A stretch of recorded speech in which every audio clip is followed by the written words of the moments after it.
नमस्कार दोस्तों। क्या नरेंद्र मोदी अब रोने वाले हैं? क्या राहुल गांधी ने कुछ ऐसा कर दिया है कि अब नरेंद्र मोदी के रोने का वक्त आ चुका है? और क्या नरेंद्र मोदी अब चौकीदार के बाद में, चाय वाले के बाद में, फकीर के बाद में, गरीब के बाद में, कामदार के बाद में और न जाने क्या क्या के बाद में अब बंगाली बन गए हैं? और क्या राहुल गांधी ने मुद्दे इतने छेड़ दिए कि अब नरेंद्र मोदी को मांस, मछली, गऊ, मुसलमान और न जाने क्या क्या याद आने लगा है? क्या इसके बिना उनकी राजनीति नहीं चल सकती? और शायद यही वजह है कि इस देश की जनता अब उन्हें आईना दिखाने लगी और उनके गोदी मीडिया को मार के भगाने लगी। जी हां, आज यही हालात। राहुल गांधी ने मुद्दों पे बात करके उन्हें रोने के लिए मजबूर कर दिया है। आज उदाहरण बताता हूं।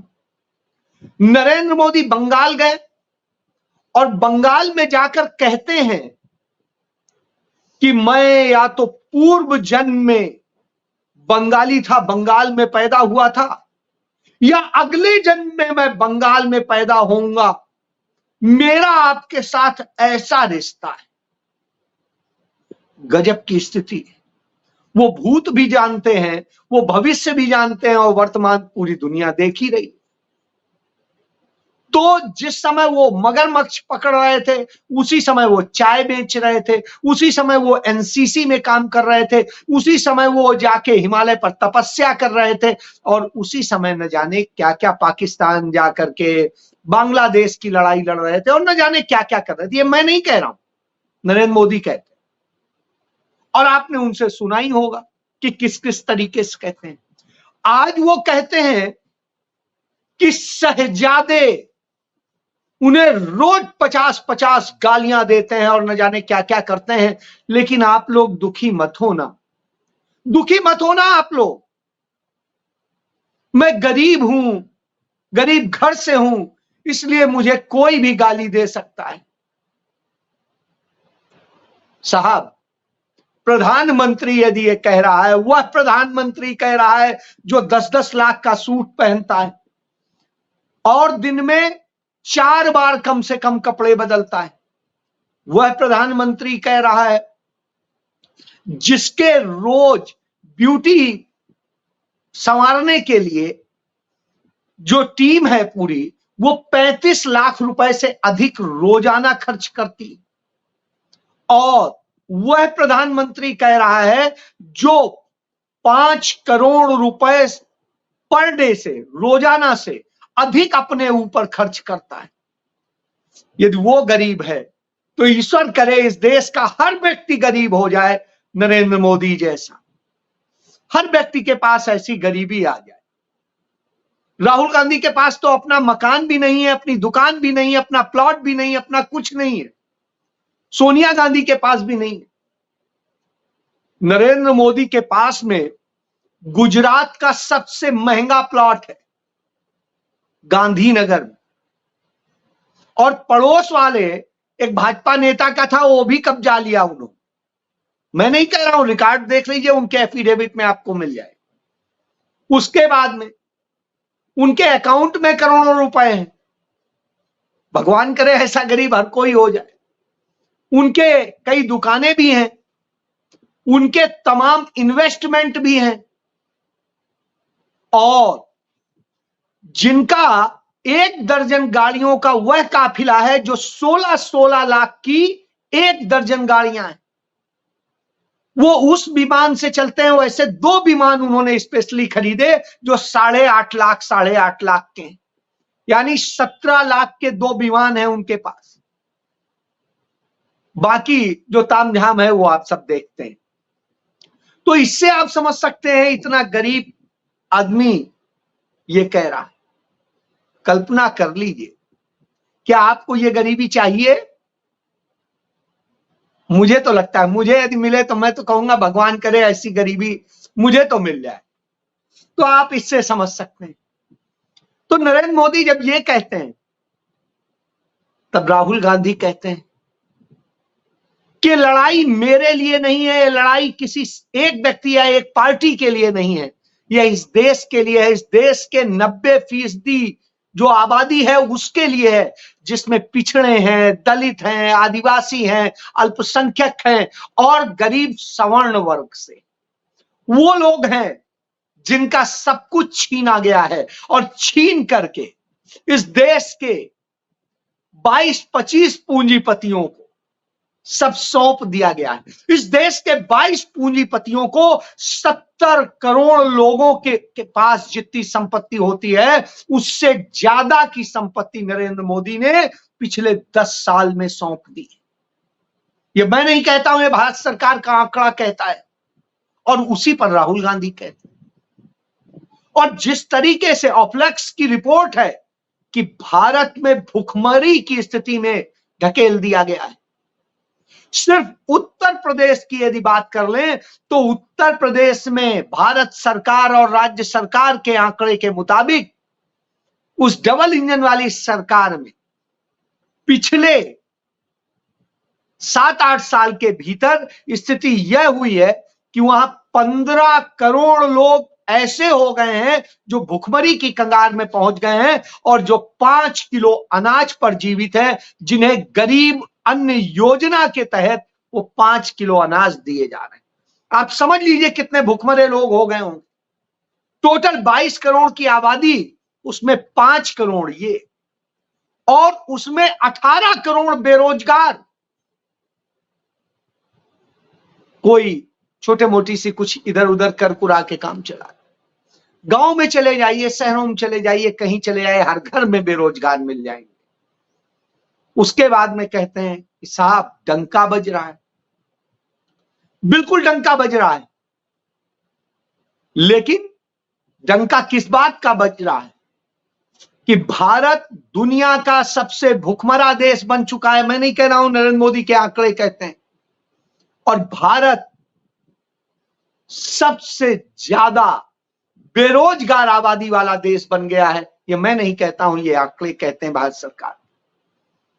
भारत दुनिया का सबसे दुखी देशों की श्रेणी में शामिल हो गया है। ये मैं नहीं कहता हूं, ये यूएनओ की जो सर्वे रिपोर्ट है उसके मुताबिक। और भारत जो सबसे ज्यादा हैप्पीनेस इंडेक्स में गिर गया, भारत का पासपोर्ट जो विश्वगुरु कहते हैं वो पासपोर्ट सबसे नीचे उसकी वैल्यू चली गई, जिससे हमारी पूरी दुनिया में रैंकिंग होती है, हम नीचे चले गए। भारत जो कभी विकसित देशों की तरफ बढ़ रहा था और नरेंद्र मोदी कहते हैं 2047 में देश को विकसित भारत बनाएंगे। 2047 में आप जिंदा रहेंगे नहीं रहेंगे पता नहीं है आपको, आप किस हालत में होंगे आपको पता नहीं, खुद नरेंद्र मोदी रहेंगे या नहीं रहेंगे पता नहीं है। लेकिन साहब कहते हैं कि विकसित भारत बनेगा 2047 में। और हालत क्या हुई, भारत विकासशील देशों की भी श्रेणी से निकालकर फेंक दिया गया गरीब देशों में, भुखमरे देशों। तब नरेंद्र मोदी के पास जब कुछ बताने को नहीं होता, कोई मुद्दा नहीं होता, कोई उपलब्धि नहीं होती है, तो क्या कहेंगे? हमारा धर्म कहता है, जिसे वो सनातन धर्म, हिंदू धर्म और सारी चीजें कहते चिल्लाते घूमते हैं, वो कहता है। हालांकि सनातन धर्म और हिंदू धर्म कहीं किसी धर्म ग्रंथ में जिक्र नहीं है। धर्म ग्रंथ में कहीं नहीं लिखा है कि कोई हिंदू धर्म नाम का कोई धर्म है या सनातन के नाम से कोई धर्म है। यदि कोई जिक्र है तो वैदिक धर्म का जिक्र, शास्त्रोक्त धर्म का जिक्र। चाहे वेद पढ़ लीजिए, वेदांग पढ़ लीजिए, उपनिषद पढ़ लीजिए, महाभारत पढ़ लीजिए, रामायण पढ़ लीजिए, गीता पढ़ लीजिए, कहीं पढ़ लीजिए, कहीं हिंदू शब्द नहीं है, कहीं सनातन शब्द नहीं। तो हिंदू शब्द मुस्लिम आक्रांताओं का दिया शब्द है, उसको लेके हम कहते हैं गर्व से कहो हम हिंदू है। कौन कह रहा है? नाम दिया आपको मुसलमानों ने, उन मुसलमानों ने जिन्होंने आके हमारे ऊपर अत्याचार किए, जिनका नाम लेकर के नरेंद्र मोदी आपको ठगते। तो वो नरेंद्र मोदी जब कोई उपलब्धि बताने को नहीं रहती तो हिंदू मुस्लिम की बात करते हैं। वो कहते हैं कि आपके हक छीन के मुसलमानों को दे दिए जाएंगे, ये कर दिया जाएगा, वो कर दिया जाएगा, आपका आरक्षण कर दिया जाएगा। तब सवाल उठता है कि हमारा धर्म क्या कहता है। उस स्थिति में हम देखते हैं कि हमारे धर्म की जो व्यवस्था है, उस व्यवस्था में बिल्कुल स्पष्ट है कि जो भी पिछड़े में आते हैं, वो कोई भी जाति का हो, कोई भी धर्म का हो, कोई भी संप्रदाय का हो, किसी भी क्षेत्र का हो, यदि वो पिछड़ा है आर्थिक रूप से, सामाजिक रूप से, तो उसे पिछड़े वर्ग में शामिल किया जाएगा। यदि वो उन अनुसूचित जातियों से है जो छुआछूत का शिकार रही हैं, तो वो अनुसूचित जाति में आएगा। और जो आदिवासी बड़े कठोर पहाड़ी इलाकों में है, उन जगहों पर है जो जनजातियों से संबंधित हैं, तो वो शेड्यूल ट्राइब में आएगा। तो आप समझिए बड़ी सीधी सी व्यवस्था है।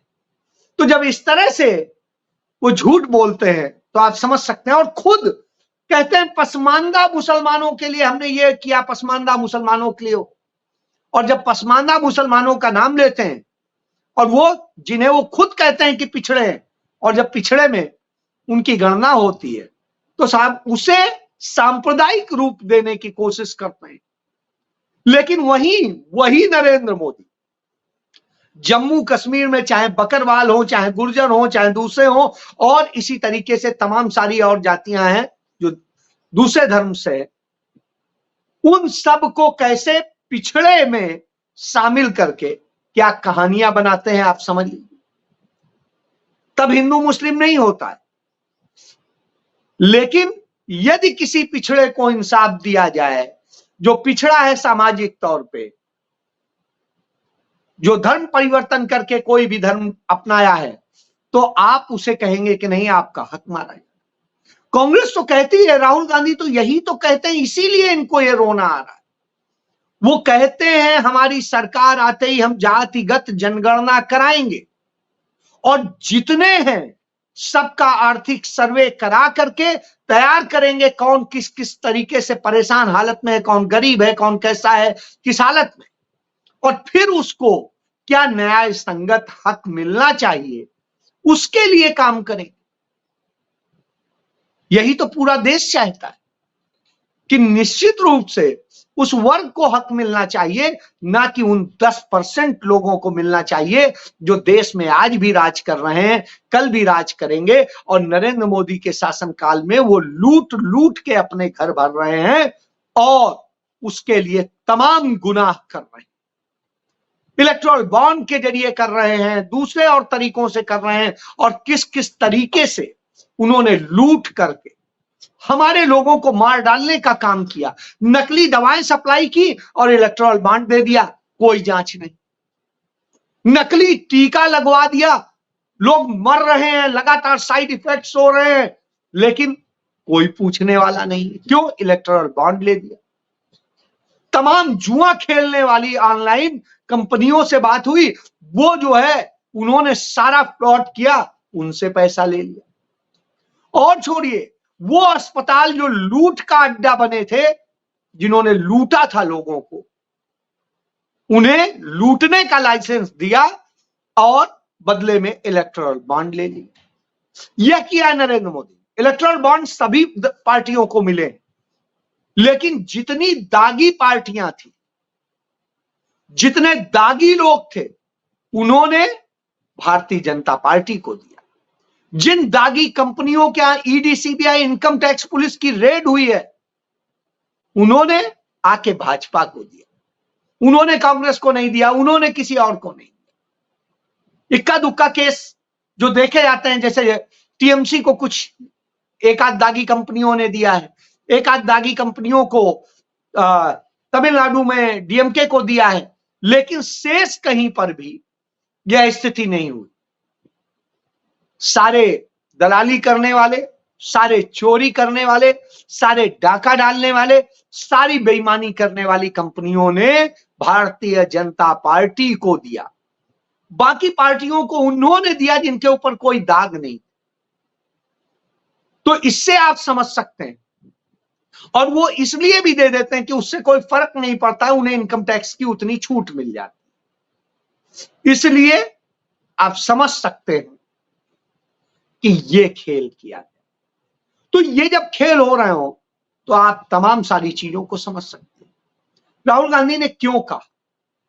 राहुल गांधी ने कहा हमारा मकसद है इस देश के संविधान को बचाना, हमारा मकसद है इस देश को बचाना, हमारा मकसद है इस देश की सीमाओं को बचाना, हमारा मकसद है इस देश के युवाओं भविष्य को बचाना, हमारा मकसद है इस देश के किसानों को बचाना, हमारा मकसद है इस देश की महिलाओं को बचाना, हमारा मकसद है इस देश की सांप्रदायिक सद्भाव को बचाना। हम उसके लिए काम करेंगे और हमारा न्याय पत्र यानी संकल्प पत्र, घोषणा पत्र, जो भी कहिए, वो मैनिफेस्टो, वो इसके लिए बनाया गया है। वो कहीं किसी एक समुदाय, एक जाति के लिए नहीं बनाया गया, एक धर्म के लिए नहीं बनाया गया, सबके लिए बनाया गया। और वो इस देश के 90% लोगों के लिए बनाया गया है, लेकिन उन 10% पूंजीपतियों के लिए नहीं बनाया गया। उनके लिए हम नहीं करें। वो खुद सक्षम है, कर सकते हैं, उन्होंने लूट के भरा है, हम उनकी लूट का माल निकालेंगे। तब नरेंद्र मोदी की स्थिति क्या होती है? तब झूठ फैलाते हैं कि कांग्रेस विरासत टैक्स लाएगी, आपका सब जब्त कर लेगी, जबकि भारत के इतिहास में विरासत टैक्स जो हुआ करता था उसे राजीव गांधी ने 1985 में खत्म किया। और तब नरेंद्र मोदी क्या कहते हैं? राजीव गांधी ने इसलिए खत्म किया था क्योंकि उन्हें अपनी पुश्तैनी संपत्ति बचानी थी। वह भी झूठ बोलते हैं। क्यों? क्योंकि जो पुश्तैनी संपत्ति हुआ करती थी राजीव गांधी की मां की इंदिरा गांधी ने, वो सारी संपत्ति 1970 में इस देश को दान दे दी। आज भी बदायूं जिले के में वो 73 किलो चांदी वहां के कोषागार में रखी है, जो इंदिरा गांधी को तोली गई और इंदिरा गांधी ने इस देश के लिए दान दे दी। आज भी रखी है, जाके चेक कर लीजिए। तो वह स्थिति होती। तो जब इस तरह की स्थिति, सॉरी बदायूं कहा मैंने, बिजनौर, तो इस तरह की जब स्थिति होती है तो आप समझ सकते हैं कि झूठ और नफरत के बूते फैलाते हैं। लेकिन राहुल गांधी मुद्दे की बात करते हैं और उस मुद्दे की बात का असर यह है कि आज जब दूसरे चरण का चुनाव हुआ तो देश भर में मतदाताओं ने फिर से एक बार यही कहा कि हमारा वोट संविधान बचाने को, हमारा वोट देश बचाने को। अब देश और संविधान बचाने की बात कहते हुए वोट डाल रहा है तो इसका मतलब है वो किसको डाल रहा है? क्योंकि नरेंद्र मोदी तो वो है जो संविधान खत्म करना चाहते हैं, देश खत्म करना चाहते हैं। आज भी चाइना ने सियाचिन में, जो हमारे क्षेत्र में है, उस सियाचिन पे एक रोड बना ली है। और यह भारत सरकार नहीं कह रही है, क्योंकि वो तो छिपा ही रही है। 4000 वर्ग किलोमीटर जमीन लद्दाख में कब्जा कर चुके हैं, अरुणाचल प्रदेश में करीब इतनी कब्जा कर चुके हैं, उस पर चर्चा नहीं कर रहे हैं। तो ये सैटेलाइट पिक्चर से वर्ल्ड लेवल पे आया कि साहब यह रोड बना ली, और वह सामने आने के बाद में जो गोदी मीडिया का चैनल है आज तक, उसने इस पर खबर चलाई। तब आप समझ सकते हैं कि सच क्या है। लेकिन गोदी मीडिया नरेंद्र मोदी के लिए हवा बनाने के लिए हेलीकॉप्टर से कवरेज करा रहा है। हेलीकॉप्टर से उनकी अंजना ओम कश्यप पहुंची उन्नाव में, और इसी तरह नफरत फैलाने वाला उन्होंने खेल शुरू किया ही था कि वहां पे जनता ने उन्हें दौड़ा लिया, जूतम पैजार हो गई, और वो जल्दी जल्दी भाग करके हेलीकॉप्टर में चढ़ी और उड़ के निपट ली। आप समझ सकते हैं कि अब जनता यूं जवाब देने लगी। तो जो ये गोदी मीडिया और ये सब हैं जो नफरत फैलाते हैं, उन्हें यूं भगाने लगी है। और निश्चित रूप से 4 जून को नरेंद्र मोदी को बिल्कुल इसी स्टाइल में इस देश की जनता भगाएगी। यह संकेत जनता अपने वोट के जरिए दे रही है। इसीलिए भारतीय जनता पार्टी जगह जगह बेईमानी करा रही है। आज गाजियाबाद में बेईमानी हो रही थी। नोएडा में स्थिति यह थी कि सपा का मशीन से निशान और नाम ही गायब था। हालत यह है। और इसी तरीके से बैतूल में, वहां पर राजस्थान में, वहां पर बेईमानी की जा रही थी सरेआम। जहां से छत्तीसगढ़ में पूर्व मुख्यमंत्री भूपेश बघेल लड़ रहे हैं, वहां पर वोट नहीं डालने दिया जा रहा था, लोगों को अंदर नहीं जाने दिया जा रहा था। तो यह दशा, और यह सब पुलिस की सुरक्षा में हो रहा है, बेईमानी हो रही है। ये तो मैंने चंद जगह बताई, जगह जगह इस तरह की स्थिति हो रही है। आप समझ सकते हैं भारतीय जनता पार्टी के नेता के यहां कर्नाटक में 5 करोड़ रुपया पकड़ा जाता है, कोई बात नहीं होती चुनाव के वक्त में। यह हालत, तो आप समझ सकते हैं इतना डर है। तभी नरेंद्र मोदी कहते हैं कि दुखी मत हो, क्योंकि अब दुखी होने का भी बड़ा वक्त आने वाला है। रोने का उनका सिलसिला शुरू हो गया है और आते आते सब आंसू बहेंगे। फैसला आपको करना है कि किधर जाना है, संविधान देश बचाने वालों के साथ में या नफरत फैलाकर, झूठ बोलकर इस देश की बदनामी कराने वाले विश्व गुरु के साथ। जय